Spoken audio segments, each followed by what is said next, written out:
আমার প্রায় সময় জানাজা পড়তে গেলে মনে হয়, দেখবেন জানাজার নামাজেও মনে করেন 10:30 বাজে জানাজার টাইম দিছে, 10:30 জানাজা, 10:34 বাজে গেছে, 30-40 বাজে গেছে।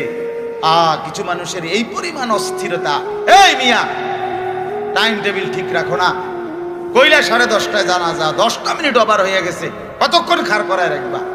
মানে উনি ব্যস্ত, ওনার এই 10 মিনিট সময় নাই। আল্লাহর কসম বন্ধু, এই মানুষটাও এরকম ব্যস্তই ছিল। যে মানুষটার জানাজা হচ্ছে এখন, যার লাশ এখানে শোয়ানো, এই লোকটাও এমন ব্যস্তই ছিল। তার হাতেও একদিন সময় ছিল না। আজ গোটা পৃথিবী সব আগার জায়গায়, এই বেচারা শুধু নিস্তব্ধ। চোখের সামনের জলজ্জান্ত মানুষটা স্তব্ধ, আর হাত নড়ে না, পাও নড়ে না, আর চোখ নড়ে না, জিহ্বা নড়ে না। এজন্য দুনিয়ার এই ব্যস্ততার ভিতর দিয়ে আমরা যদি মনে করি যে আমি শুধুই দুনিয়া, ভালো মন্দ, লাভ লোকসান, চাওয়া পাওয়া, প্রাপ্তি অপ্রাপ্তি, মনের চাহিদা পূরণ, সবকিছু শুধু দুনিয়া ভাইয়া, বাবা তো আখিরাত কার জন্য? কবর কার জন্য? তাইলে নবীজি সাল্লাল্লাহু আলাইহি সাল্লাম কাকে তাইলে আখিরাত বুঝাইতে চাইছেন?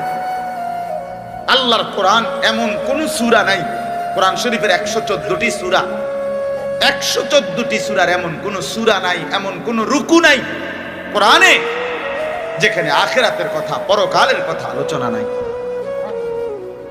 এই পরিমাণ আল্লাহ তাআলা আখিরাত, আখিরাত, পরকাল, পুনরুত্থান, হাসরের মাঠ, এগুলো আল্লাহ তাআলা এতবার বলছেন, অস্বীকার করার, পাশ কাটার কোন সুযোগ নেই, কোন সুযোগ নেই। কোরআন শরীফে আছে সূরা মুলকের মধ্যে, জাহান্নামী যখন চিৎকার করবে, জাহান্নামের ফেরেশতারা তখন বলবে, আলাম ইয়াতিকুম নাদির, এই নাফরমান, তোমারে কি কেউ কোনোদিন জাহান্নামের ভয় দেখায় নাই? ক্বালু বালা, সে বলবে হ্যাঁ, কাদ জাআনা নাদির, আমার কাছে বহু ভয় প্রদর্শনকারী বান্দা এসেছিল। কত ইমাম, কত খতিব, কত আলেম, কত ওয়াইজ, কত বক্তা, কত পীর, কত মাশায়েখ, কত আউলিয়া, কত বুজুর্গ চোখের পানি ফেলে ফেলে বারবার বারবার আমার এই জাহান্নামের কথা বলছিল, কিন্তু ফাকাদ্দাবনা, আমি মিথ্যা মনে করেছি।